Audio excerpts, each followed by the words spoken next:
Hi everyone, स्वागत है एक बार फिर से आप सभी का फिक्स टारगेट 2.0 परिवार के एक और नई क्लास में। दोस्तों, जितने भी स्टूडेंट मिथिला यूनिवर्सिटी से डिग्री पार्ट 2 का एग्जामिनेशंस देने वाले हैं और जिस स्टूडेंट का 50 मार्क का हिंदी है कंपोजिशन सब्जेक्ट में, चाहे आप आर्ट स्टूडेंट हो या फिर कॉमर्स के स्टूडेंट हो या फिर साइंस के स्टूडेंट हो, तो आज की क्लास आपके लिए बहुत ज्यादा इंपॉर्टेंट होने वाला है। और 50 मार्क के हिंदी के लिए मैं आपको कुल 50 क्वेश्चन यहाँ पर कराने वाला हूं, तो पूरी क्लास को ध्यान से देखना। क्लासेस बड़ी हो सकती है लेकिन मेरे भाई आपके लिए काफी ज्यादा हेल्पफुल होगा। आपके एग्जामिनेशंस में यहाँ से डायरेक्टली क्वेश्चन पूछे जाएंगे। तो चलिए हम लोग फटाफट से क्लास स्टार्ट करेंगे। आपका ये प्रैक्टिस सेट 3 है। इससे पहले मैंने प्रैक्टिस सेट 1 और प्रैक्टिस सेट 2 कंप्लीट करा दिया है। अगर आपने नई वीडियो देखा है तो डिस्क्रिप्शन में लिंक है, इस क्लास के बाद उसको जरूर देख लीजिएगा। और अंत में अगर ये क्लासेस हेल्पफुल लगे तो चैनल पर नए हैं, सब्सक्राइब करके वीडियो को लाइक करके अपने सभी दोस्तों को जरूर शेयर करना। चलिए क्वेश्चंस को देखते हैं बारी बारी से। पहला नंबर क्वेश्चंस क्या करने हैं, तो देखिए पहला नंबर क्वेश्चंस में कहा गया है कि बृहस्पति जो है किस रचना से संबंधित है। क्या बृहस्पति पाषाणी से संबंधित है, क्या संजीवनी से, क्या लहर से, क्या यशोधरा से संबंधित है। बृहस्पति जो है या संजीवनी कथा का पात्र है, यानी कि इसका सही आंसर क्या हो जाएगा, ऑप्शन नंबर बी हो जाएगा। नेक्स्ट क्वेश्चन पर बढ़ेंगे। देखिए अगला क्वेश्चन क्या कहता है, तो अगला नंबर क्वेश्चन से आपका कि देवयानी के पिता कौन थे। तो सिंपली आपको याद रखना है कि देवयानी का जो पिता थे वह कौन थे, शुक्राचार्य थे। ऑप्शन नंबर बी सही हो जाएगा। नेक्स्ट क्वेश्चन देखिए क्या कहता है आपका। नेक्स्ट क्वेश्चन है कि कच्छ शुक्राचार्य के पास किस लिए आता है। तो कच्छ जो है शुक्राचार्य के पास संजीवनी विद्या सीखने आता है। कौन सी विद्या सीखने, संजीवनी विद्या सीखने कच्छ किसके पास जाता है, शुक्राचार्य के पास जाता है। आगे क्वेश्चन क्या कहता है, तो आपको अगला क्वेश्चन कहता है यहां पर देखिए संजीवनी का नायक कौन है। संजीवनी कथा जो है इसका नायक कौन है, तो आपको याद रखना है कच्छ इस कथा का नायक है। किसका नायक है, संजीवनी कथा का नायक कौन हो गया, तो आपका कच्छ हो गया। आगे देखो क्वेश्चंस क्या याद रखने आपको, तो अगला क्वेश्चंस में कहा गया है कि देवयानी किस रचना की पात्रा है। तो देवयानी जो है मेरे भाई यह किसकी पात्रा है, तो संजीवनी की पात्रा है। Option number C. आगे देखेंगे अगला क्वेश्चंस क्या है, तो अगला क्वेश्चंस आपका कहता है देखो यहां पर कि कच्छ किस रचना का पात्र है। तो कच्छ जो है यह संजीवनी का पात्र है। किसका पात्र है, संजीवनी का पात्र है कच्छ। आगे देखिए ये जो पात्र वाला क्वेश्चन है इसके लिए कंप्लीट मैं आपको एक वीडियो प्रोवाइड कर दूंगा, आप वहां से उसे अच्छे तरीके से कवर कर सकते हो। आगे देखना क्वेश्चन क्या कहता है, तो अगला क्वेश्चन है कि आरसी प्रसाद सिंह की रचना है। तो आरसी प्रसाद सिंह के द्वारा क्या संजीवनी लिखा गया है, क्या पाषाणी लिखा गया है, या यशोधरा, या फिर इनमें से कोई नहीं। तो सिंपली याद रखोगे आरसी प्रसाद सिंह के द्वारा जो है संजीवनी लिखा गया है। आगे देखिए क्वेश्चन क्या कहता है, आगे क्वेश्चन याद रखना है, ये वाला क्वेश्चन इंपॉर्टेंट है, याद रखिएगा। आरसी प्रसाद सिंह का जन्म जो है यह कब होता है। तो आरसी प्रसाद सिंह का जन्म जो है 19 अगस्त 1911 को होता है। कब होता है, 19 अगस्त 1911 को आरसी प्रसाद सिंह का जन्म होता है। नेक्स्ट क्वेश्चन में कहता है कि जीवन और यौवन का कवि किसे कहा गया है। तो जीवन और यौवन का जो कवि है या किसे कहा गया है, तो आरसी प्रसाद सिंह को कहा गया है। नेक्स्ट क्वेश्चन देखेंगे अगला क्वेश्चन कहता है कि आरसी प्रसाद सिंह की जो है मृत्यु या किस वर्ष होती है। तो आरसी प्रसाद सिंह की मृत्यु 1996 में होती है, याद रखना है। नेक्स्ट क्वेश्चन देखिए अगला क्वेश्चन कहता है कि आरसी प्रसाद सिंह का जन्म स्थान क्या है। तो आरसी प्रसाद सिंह का जो जन्म होता है या समस्तीपुर जिले में, कहां पर, समस्तीपुर जिले में आरसी प्रसाद सिंह का जन्म होता है। आगे देखिए क्वेश्चन क्या कहता है कि पाषाणी का प्रकाशन वर्ष क्या है। स्टार लगाना, क्वेश्चन बार बार पूछा जाता है एग्जाम में। तो पाषाणी जो प्रकाशित किया गया था 2008 में प्रकाशित किया गया था। आगे देखेंगे क्वेश्चन आपका कहता है, देखो ये जो क्वेश्चन है ये हमारे ऑफलाइन बैच का जो है टेस्ट सीरीज का क्वेश्चन है और इसको मैं आपको कंप्लीट करवा देता हूं। देखिए क्वेश्चन कहता है कि जानकी वल्लभ शास्त्री का जन्म कहां हुआ था। तो जानकी वल्लभ शास्त्री का जन्म गया में हुआ था। नेक्स्ट क्वेश्चन देखेंगे अगला क्वेश्चन क्या कहता है कि अगला क्वेश्चन है भारत भारती पुरस्कार से सम्मानित कवि कौन है।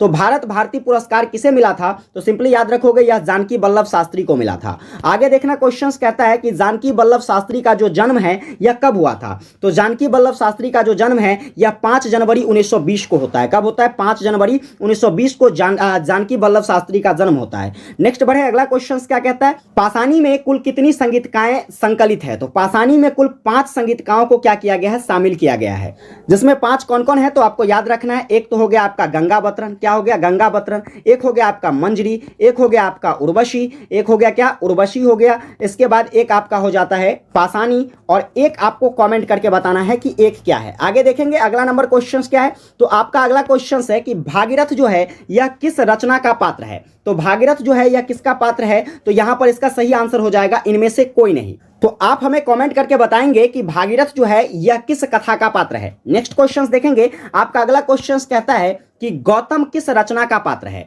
तो गौतम जो है मेरे भाई यह किस रचना का पात्र है, तो यह पाषाणी का पात्र है। नेक्स्ट क्वेश्चन देखेंगे, अगला क्वेश्चन कहता है कि पुरूरवा जो है यह किस रचना का पात्र है। तो पुरूरवा जो है मेरे भाई यह उर्वशी रचना का पात्र है। नेक्स्ट क्वेश्चन याद रखना है आपको। देखिए नेक्स्ट क्वेश्चन कहता है कि पाषाणी में कुल कितने दृश्य हैं। तो पाषाणी में कुल मिलाकर दृश्यों की जो संख्या है यह 3 है। आगे क्वेश्चंस देखेंगे, अगला क्वेश्चन क्या कहता है। तो क्वेश्चन है शीर्षक की अनिवार्यता होती है। क्या शीर्षक पल्लवन में अनिवार्य होता है या टिप्पण में या फिर संक्षेपण में या फिर इनमें से कोई नहीं। तो देखिए शीर्षक लिखना अनिवार्य होता है आपका संक्षेपण में। ऑप्शन नंबर क्या हो जाएगा, सी सही हो जाएगा। नेक्स्ट बढ़ेंगे, अगला क्वेश्चन क्या कहता है। तो अगला क्वेश्चन है कि मूल अवतरण का 1/3 होता है। देखो मूल अवतरण का यानी कि जो भी गद्यांश आपको दी जाती है, जो भी पैराग्राफ आपको दिया जाता है, इसको हम लोग मूल अवतरण कहते हैं। और इस मूल अवतरण का 1/3 भाग क्या होता है, तो यह संक्षेपण होता है मेरे भाई। क्या होता है, संक्षेपण में हम लोग देखिए इसमें जितने भी इस क्या कहते हैं पैराग्राफ में जितने शब्द दिए जाते हैं उसका 1/3 भाग में हम लोग संक्षेपण लिखते हैं। इसलिए ऑप्शन क्या हो जाएगा,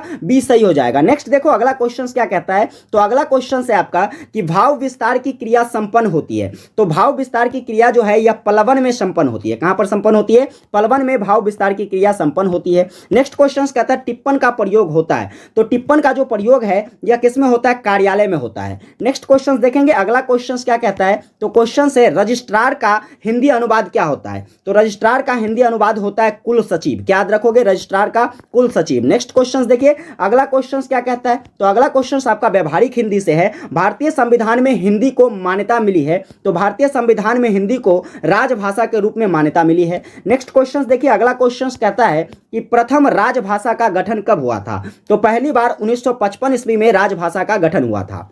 आगे बढ़िए, अगला क्वेश्चन देखिए क्या कहता है। तो अगला क्वेश्चन है आपका कि प्रथम राजभाषा आयोग में सदस्यों की संख्या कितनी थी। तो प्रथम राजभाषा आयोग में कुल 20 सदस्य थे। नेक्स्ट क्वेश्चन देखिए, अगला क्वेश्चन कहता है कि संविधान के भाग 17 किससे संबंधित है। तो संविधान का जो भाग 17 है यह राजभाषा से संबंधित है। आगे देखेंगे, क्वेश्चन कहता है कि हिंदी भाषा का प्रचलन है क्या संपर्क भाषा के रूप में, क्या लोक भाषा के रूप में, या राष्ट्रभाषा के रूप में, या इनमें से कोई नहीं। तो सिंपली याद रखोगे हिंदी भाषा जो प्रचलित है यह राष्ट्रभाषा के रूप में प्रचलित है। आगे बढ़िए, देखिए क्वेश्चन कहता है हिंदी दिवस कब मनाया जाता है। हिंदी दिवस जो है इसे कब मनाया जाता है। तो आपको याद रखना है 15 सितंबर को प्रत्येक वर्ष हिंदी दिवस मनाया जाता है। आगे देखेंगे क्वेश्चन क्या कहता है। तो अगला क्वेश्चन है कि संविधान के किस अनुच्छेद में राजभाषा हिंदी को मान्यता दी गई है। तो वह संविधान का कौन सा अनुच्छेद है, 343 अनुच्छेद में जो है क्या कहा गया है, तो अब हिंदी को राजभाषा की मान्यता दी गई है। आगे देखेंगे अगला क्वेश्चन क्या कहता है। तो आपका अगला क्वेश्चन है कि संविधान के 8वीं अनुसूची में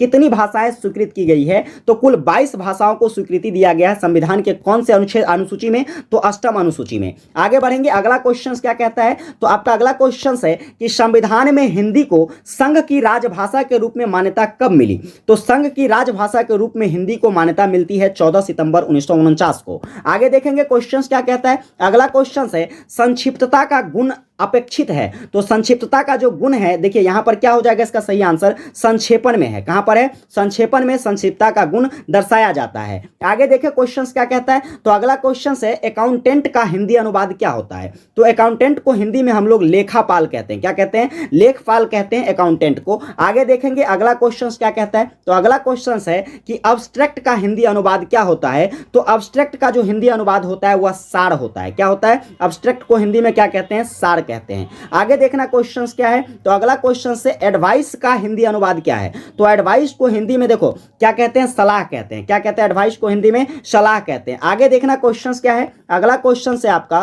कि एक्ट का हिंदी अनुवाद, तो एक्ट को हिंदी में हम लोग अधिनियम कहते हैं। नेक्स्ट बढ़िए, क्वेश्चन क्या कहता है। अपेंडिक्स का हिंदी अनुवाद क्या है। तो अपेंडिक्स का जो हिंदी अनुवाद होता है वह परिशिष्ट होता है। क्या होता है, परिशिष्ट होता है। परिशिष्ट को इंग्लिश में क्या कहते हैं, अपेंडिक्स कहते हैं। आगे बढ़िए, क्वेश्चन क्या कहता है। देखो अब यहां से व्याकरण के क्वेश्चंस आ जाते हैं, जहां से मुहावरा, आपको पर्यायवाची, विलोम, इस तरीके के क्वेश्चंस पूछे जाते हैं। जैसे कि क्वेश्चन है कि आसमान सिर पर उठाना मुहावरा का क्या अर्थ होता है। तो आसमान सिर पर उठाना मतलब क्या है, तो खूब हो हल्ला मचाना। यह हो गया आपका आसमान सिर पर उठाना मुहावरा का अर्थ। आगे देखेंगे क्वेश्चन क्या है। तो अगला क्वेश्चन आपका कहता है कि आकाश कुसुम मुहावरा का क्या अर्थ है। तो आकाश कुसुम मुहावरा का अर्थ है अनहोनी बातें। आगे देखेंगे क्वेश्चन क्या है। अगला क्वेश्चन आपका कहता है कि आंखों में धूल झोंकना मुहावरा का क्या अर्थ होता है। तो आंखों में में धूल झोंकना मतलब धोखा देने के बराबर है, यानी कि इसका सही आंसर क्या हो जाएगा, ऑप्शन नंबर सी। चलिए अगला क्वेश्चन देखो। अगला क्वेश्चन आपका कहता है कि आग में कूदना मुहावरा का क्या अर्थ है।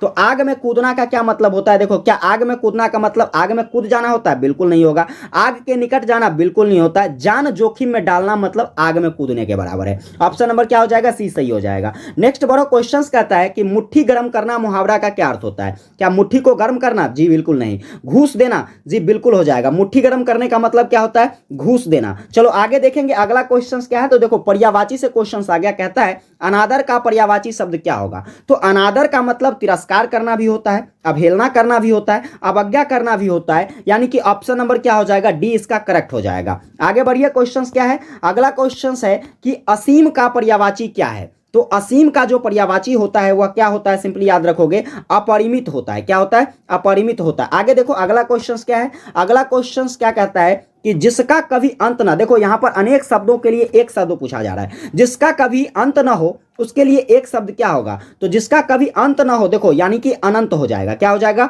अनंत, जिसका कभी अंत ना हो। आगे बढ़िए, अगला जो कि सेकंड लास्ट क्वेश्चन है। अगला क्वेश्चन कहता है जो कभी मरे नहीं। तो मरे नहीं, मर और नहीं मतलब आ, तो यानी कि क्या हो जाएगा, अमर हो जाएगा। देखो सिंपली इसका सही आंसर ऑप्शन नंबर बी हो गया। आगे बढ़ेंगे, आखिरी क्वेश्चन देखेंगे। अगला क्वेश्चन जो कि आखिरी कहता है कि अनद्र का तद्भव शब्द क्या है। देखो यहां पर तत्सम तद्भव देशज विदेशज से क्वेश्चन आ गया, ठीक है। तो देखो यहां पर क्या है, अनद्र, अनद्र का तद्भव रूप। सबसे पहले तो तद्भव के बारे में जान लो, तद्भव किसको कहते हैं। तो तद्भव जो है यह क्या कहते हैं, संस्कृत का बिगड़ा हुआ रूप है, यानी कि कहे तो तत्सम शब्दों का बिगड़ा हुआ रूप है। तत्सम शब्दों का बिगड़ा हुआ रूप तद्भव कहलाता है। जैसे कि देखो आंख जो बना हुआ है यह किससे बना हुआ है, आंख का क्या कहते हैं, तत्सम रूप क्या होगा, अक्षी होगा। वैसे ही देखिए आंसू का क्या होगा, तो आंसू का सिंपली मेरे भाई अश्रु होगा। क्या होगा, अश्रु होगा। तो यहां पर क्या कह रहा है, अनद्र। तो अनद्र जो है यह किसका तद्भव रूप है, तो आपको याद रखना है अर्ध का। किसका, अर्ध का तद्भव रूप है। तो ये कुल मिलाकर 50 क्वेश्चंस मैंने आपको कंप्लीट करवा दिए हैं। अगर ये क्लासेस आपको हेल्पफुल लगी हो तो बस छोटा सा ही काम करना है, चैनल पर नए हैं सब्सक्राइब कर लेना, वीडियो को प्यारा सा लाइक करके अपने सभी दोस्तों को ज्यादा से ज्यादा शेयर करना, ताकि एग्जामिनेशंस में सबको बढ़िया से हेल्प मिल सके। और आगे आने वाली क्लासेस के लिए नोटिफिकेशन बेल को ऑन कर लेना, ताकि क्लासेस की नोटिफिकेशन आपके पास समय से पहुंच सके और आप अच्छे तरीके से तैयारी कर सको। सारे प्रश्न इंपॉर्टेंट है। विशेष मिलेंगे आप लोगों के साथ अगली क्लास में, तब तक के लिए जय हिंद।